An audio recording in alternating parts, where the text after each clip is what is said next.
আসসালামু আলাইকুম everyone, welcome back my another new video. তো আজকে চলে আসলাম একদমই নতুন একটি রান্নার ভিডিও নিয়ে। আপনার সবাই কেমন আছেন? আমি তো অনেক ভালো আছি।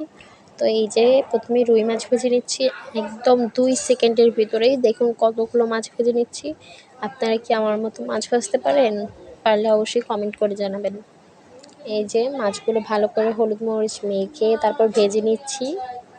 আজকে রান্নার রেসিপি হচ্ছে রুই মাছ পাচ্ছে আলু শাক দিয়ে। সরি, আমার আম্মু এই কয়দিন মাছের পাশে শাক দিয়ে বেশিরভাগ রান্না করছে। এভাবে নাকি তার মা মানে আমার নানি রান্না করতো, এই জন্যে। তারপরে এই যে বড় একটি মাথা মাত্র 1 সেকেন্ডে ভেজে নিলাম। দেখেছেন কত সুন্দর মাছ ভাজতে পারি আমি। এই যে মাছগুলো ভাজা হয়ে গেল, এখন এতে দিয়ে দিব দিয়ে দিচ্ছি তেল। এবং যে মাছ ভেজে যে তেলগুলো বেঁচেছিল সেগুলো, তেল তো অপচয় করা যাবে না, কারণ তেলের এখন প্রচুর দাম। তারপরে দিয়ে দিচ্ছি পেঁয়াজ এবং কাঁচামরিচ কুচানো। এখন সবসময়ের মতো এটাকে ভালো করে বাদামি করে ভেজে নিতে হবে। বন্ধু, তো আমাদের ভিডিও যদি আপনাদের ভালো লেগে থাকে অবশ্যই লাইক কমেন্ট শেয়ার করতে ভুলবেন না। এবং আমাদের একটি ছোট্ট ইউটিউব চ্যানেলও আছে, চাইলে সেটার সাথেও থাকতে পারেন। সেটা আমাদের এই পেজের নামেই লাকিস ব্লগ দিয়ে সার্চ দিলেই আপনারা পেয়ে যাবেন। দিলাম মশলা কষানোর জন্য অনেকগুলো না, অল্প পরিমাণের পানি। এখন এটাকেও ভালো করে মিক্স করতে হবে। তারপরে দিয়ে দিব এমন একটি জিনিস যেটা ছাড়া তরকারি একদমই যে কোনো খাবারই কোনো স্বাদই নেই, সেটা হচ্ছে লবণ। আপনি যে কোনো খাবারই, মিষ্টি খাবারও বলুন, তাতে 1 চিমটি হলেও লবণ দিতেই হবে। তারপরে দিয়ে দিচ্ছি হলুদের গুঁড়া পরিমাণ মতো। আমি দিচ্ছি না, দিচ্ছে আমার আম্মু, বলছি আমি। এই যে হলুদের গুঁড়ো দিয়ে দিলাম। এখন এটাকেও একটু মিক্স করতে হবে, এটাকে কিছুক্ষণ রান্না হতে দিতে হবে। তারপরে এখানে দিয়ে দিব অনেকগুলো মরিচের গুঁড়া। এই মরিচের গুঁড়া দিলে যে কালারটা আসে খুবই সুন্দর, কিন্তু খাওয়ার সময় বোঝা যায় যে কত পরিমাণের ঝাল হয়। তো এই যে এটাকেও মিশিয়ে নিচ্ছে।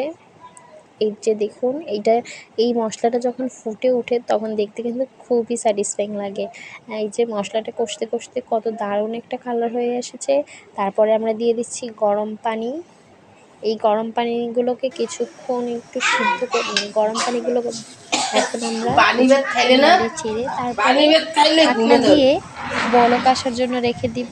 তারপরে দিয়ে দিব শাক। এই যে দেখুন কত সুন্দর কালার হয়ে গেছে। এই পর্যায়ে আমরা এটাকে ভালো করে ঢেকে দিব। এই যে আমাদের এটা মশলার যে পানিটা সেটা বলক এসে পড়েছে। এখন এটাতে দিয়ে দিব কেটে রাখা শাক। এগুলো হচ্ছে আলু শাক। এই যে খুব স্পিডে দিয়ে দিলাম। এখন এগুলোকে ভালো করে ঢেকে রেখেছিলাম কিছুক্ষণ। এখন এগুলোকে ভালো করে মিশিয়ে নিতে হবে।